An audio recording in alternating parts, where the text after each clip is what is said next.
MouseNJoypad.com bring you another original. It's fucking great.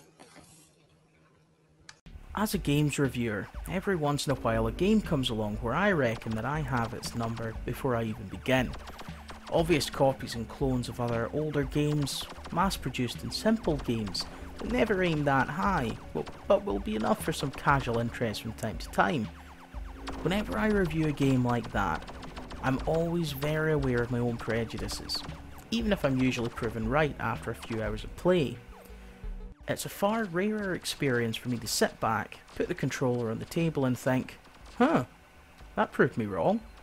And I'm happy to say that Tachyon Project, the new twin-stick shooter from Eclipse Games, has done exactly that.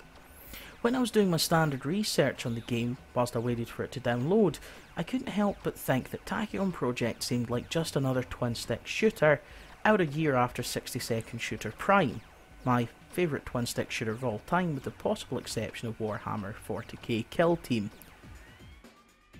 I felt that I would be in for another copy and paste game with some minor cosmetic differences at best, but Tachyon Project has once again proven that you should never judge a book by its cover. Tachyon Project looks like any number of twin-stick shooters at first glance. You control your ship, in this case an AI hacking program, with the left thumbstick and fire in any direction with the right. It's a tried and tested formula that lends itself well to the casual and often fast-paced fun. Tachyon Project's mission will see you infiltrate 10 different servers to obtain information. This is done by destroying enemy programs, but let's just call them ships for convenience, all the while trying to survive to the next level. I was impressed with the diversity of the enemy types, from the slow-moving crawler to higher risk enemies like seekers and bulls. Eclipse Games have added enough depth into each enemy type that it really is an engaging experience, and trying to tackle various enemy types can lead to some pretty frantic gameplay moments. It's a testament to the game design that I found myself playing what is essentially the same experience for over an hour, without getting bored or tired of any repetition. That's not to say that Tachyon Project doesn't have its problems. I had two separate instances of my save data being deleted. Now, I'm not entirely sure if this was down to my Xbox One or the game itself, but having to replay missions that I struggled with was frustrating to say the least. Aside from these two memory wipes, Tachyon Project seems like a perfectly stable game. I didn't have any game-breaking bugs, glitches, or any real issues in the gameplay itself. Where I think Tachyon Project stands out is in the customization options available for your ship. And while we're talking about the ship, it looks like a Cylon Raider, and that's just fine by me. Your ship has a primary weapon, two special weapons, and two extra abilities that you can choose from. These weapons and perks add a hell of a lot of replayability to the game, and really diversifies the experience. Mix and matching your weapons and perks is a lot of fun. Freezing enemies or slowing down time so you can weave in and out of the enemy swarmed plant proximity bombs made me feel like an ace pilot, and dropping a turret or decoy before bouncing bullets from a shotgun or machine gun feels like the ultimate offensive experience. New weapons and perks are unlocked by completing missions or obtaining a certain score on specific levels. These new additions, some more fun than others, are the real heart of Tachyon Project, aside from the almost generically techno aesthetic.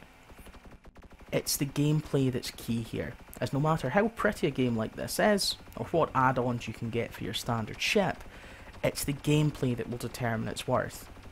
And Tachyon Project doesn't disappoint, even if it is a little unimaginative. There are only 10 levels in the game's story mode, so the game can be beaten in just a couple of hours. Each mission has 6 sections that will have their own objectives. Kill X amount of enemies, survive 120 seconds, and so on. Every couple of levels you'll be faced with a boss stage. Now, these often require a change in tactics from the main game and help to keep the gameplay fresh and invigorating. Tachyon Project doesn't rely on boss battles alone. In certain missions, you'll be undetectable to enemy ships unless you fire your weapon or get caught by a radar sweep or seeker. I really like the thought that has gone into Tachyon Project by Eclipse Games, so that they could make what should by now be a formulaic game genre feel new again. I didn't like the story to Tachyon Project. It's delivered through anime style screenshots and text boxes, and for me at least, It added nothing to the game. I thought that the overall plot felt superfluous or underdeveloped as it stands. The game's plot lies somewhere between what's the point and that'll do. Once you've beaten the game, you can play the multiplayer challenges. You and up to 3 friends can play together to achieve the highest score possible. These challenges can be tackled solo, but it's a lot more fun when playing with a buddy. I really enjoyed Tachyon Project, a lot more than I thought I would after first sight. It's a fun, fast-paced and hectic title that has a good difficulty curve and solid fundamentals. It doesn't reinvent the genre, but it does a great job at making it its own, and for $10 you can do a lot worse. Tachyon Project is a rare beast. Arguably, it doesn't do anything to add new content or new concepts to the twin-stick shooter genre, but it manages to make its mark. The single-player gameplay is fun, if a bit short, and the weapon customization really adds value to this future classic. Its plot feels unnecessary or underdeveloped depending on your outlook, but the co-op gameplay makes up for any shortcomings. Tachyon Project is a good title that is worth the asking price.